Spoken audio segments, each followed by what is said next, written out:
It's great to follow that song. First of all, I want to,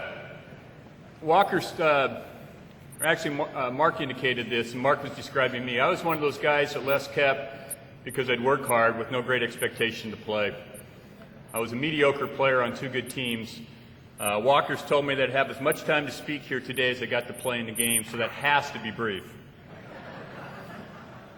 I do want to thank Pat and Lynn and Mark and Casey for letting me have this chance to talk about Les. I want to talk about the tradition of Bremerton basketball because it preceded Les, and it is a large part of who we are as a community, and it has a lot of responsibility for the quality of the people that we've produced out of this community. As Mark indicated, I grew up on East 28th Street. There are 20 or so of us kids roaming around the neighborhoods.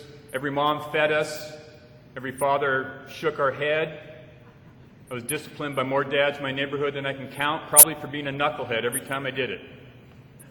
Which is a long way of saying I grew up in Bremerton, a place that fully understood way before the pithy phrase "it takes a village to raise a kid," who did this for 40, 50 years. They did this when they sent soldiers and sailors off to the Pacific during World War II. This was a place that understood that kids were important and everybody looked out for them, and we were raised that way in the neighborhood that I grew up. This gym and this court attempt to hold the tradition of Bremerton basketball. It's Les Seathorne Gymnasium and it's Ken Wills Court. And you all should give yourselves an applause for that.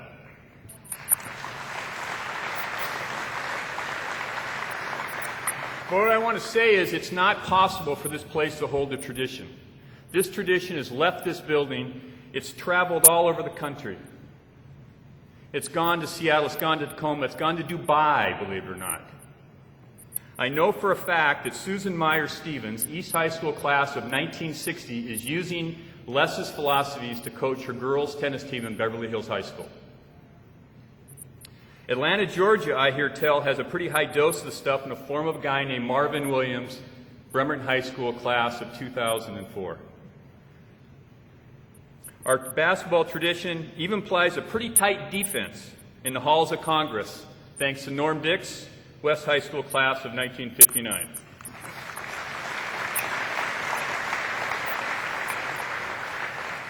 And while the tradition spread everywhere, today we are at its headwaters.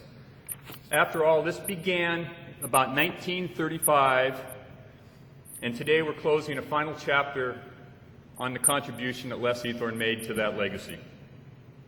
But it's impossible to talk about Les Seathorne, East High School basketball, and his coaching accomplishments without understanding the influence and the guidance of Ken Wills and that Bremerton had on Les and so many others. Mark's talked about how much he loved this place. Les played in the golden years of Bremerton basketball.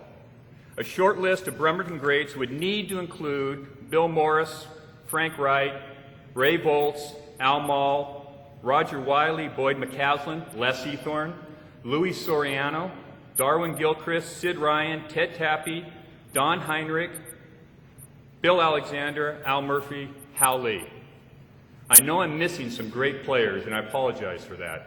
But this was the blue and gold blood of Bremerton basketball. Most all of these players went on to play college with great success, and all believe that much of their success was due to the large part to the coaching and mentoring of Ken Wills.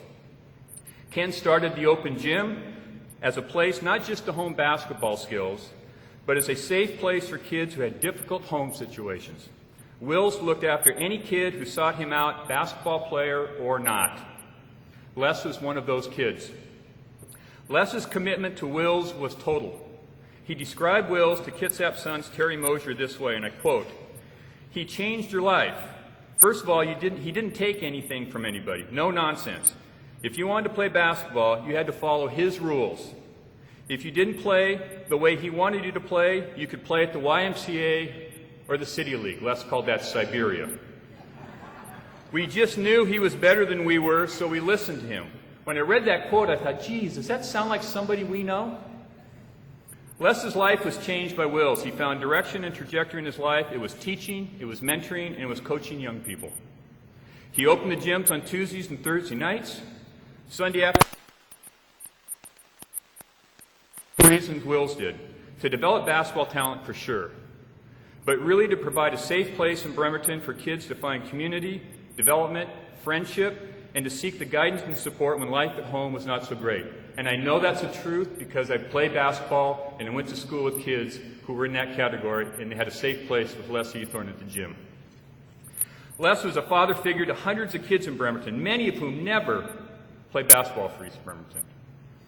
The Bremerton basketball tradition that began with Ken Wills and was carried by Les Ethorn passed through the likes of Bill Morris, Louis Soriano, Tom Wallenborg, Lyle Bakken, Lyle's here someplace, Alan Martin, most beautiful jump shot I ever saw in East basketball, Steve Boyce, Richard Arena, Rick Walker, Mark Bergsma, and Casey Lindbergh. It's this line that stretches back over 30 years that has now become our responsibility to carry forward. Now, there were a few traditions that were followed in Eastside basketball programs. Some of them became superstitions. Rick talked about the 3:33 on the clock. There was getting off the bus at the bottom of the Silverdale Hill and walking up the hill to Central Kitsap High School, because one year it snowed and the bus couldn't make it up. The players had to get off, walk up the hill, and on that night they routed South Kitsap, or Central Kitsap. From that on, everybody walked up the hill. There was the Wednesday night college games, and how the players picked their teams told Les a heck of a lot about how they felt about each other, and he used that information to coach and build the team. If you played for Les, you ran lines after every practice, forever, it seemed like. But you'd nearly be done, and he would say the same thing: let's run one for Port Angeles. Nobody knew why we ran one for Port Angeles, except one reason: nobody liked Port Angeles. And then for us, in the 73 team, there was a god-awful smelling Timberline cologne that McKinsey got his hands on. We used it when we played Timberline in January and won. So we hauled it to UPS, and lo and behold, we're playing them in the state championship. We're in the tunnel behind the stands waiting to go out, all lined up, and Cliff goes, "I forgot the cologne." And Les turns to McKinsey and says, "Get the cologne." Off he goes to the locker room. He comes out with this bottle, he rips the lid, and he's just spraying it down the hallway. And there's all these people walking through the hallway, and this stuff's getting all over him. Sort of an environmental waste site under the stands at UPS that night. But there was one tradition, and it happened several times in every game for 30 years. And it happened during timeouts.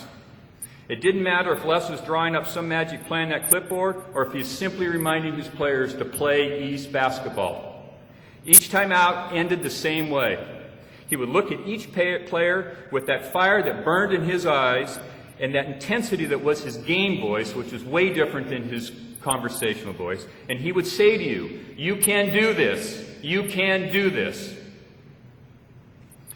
I learned this lesson as a junior. If you don't mind, a quick personal story. I was a mediocre player as a junior. I knew when I was going to get in the game, and it probably was when the score looked something like that. We'd played Juanita in a district tournament game, played lousy, and won by 2 points. We thought they played over their heads, and in sports, we met Juanita in the semifinals of the state championship. Les took that game approach as if it was going to be another 2-point game.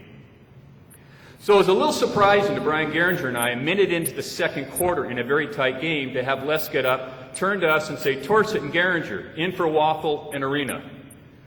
We jumped up. We were trained. Off came our coats to the scoring bench. I remember passing Ethorn and Hackett, and they were laughing. I know on a fact that my mom, sitting high up in the UPS stands, turned to my dad and said, "What in the hell is Les doing? Doesn't he want to win this game?" That was nothing compared to the looks that Waffle and Arena had when we came onto the floor. I know they're thinking, has Les gone crazy? The fact is, he'd gone crazy like a fox. He banked on this game being close. He thought he could use his timeouts judiciously at the end of the second half to produce a run. He needed to talk to Waffle and Arena, and he figured Torseth and Geringer can't screw it up that bad in a minute. Turned out the game was a rout. But the last thing that he said to Brian and I when we were at the scorer's table was what? "You can do this. You can do this." I remember this experience several times a week my entire life, not because I want to relive the glory days. Nobody gives a dang about that. After all, Brian and I were not Arena and Waffle. We did not turn this game around, but we didn't screw it up either. I remember this lesson because I need to use it constantly in my work and when I was coaching youth basketball, and I actually even remember it once in a while when I'm a husband and a father. Les permanently changed my life in that moment. Mark, you asked me who the teacher was who did that. That was the moment, and that was the man. And he did it as a teacher, not as a coach. And here's the thing that I want to say. Les changed lives because he taught and coached to the potential he saw in you and not the limits you saw in yourself. If you came here today because Les coached you or taught you in a class or taught you to drive, and you're wondering, how do I carry the legacy of Les Ethorn forward? He's given us that direction.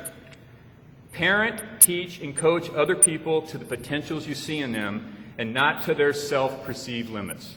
And every once in a while you might remind them, you can do this. Thank you, Coach. Night Pride.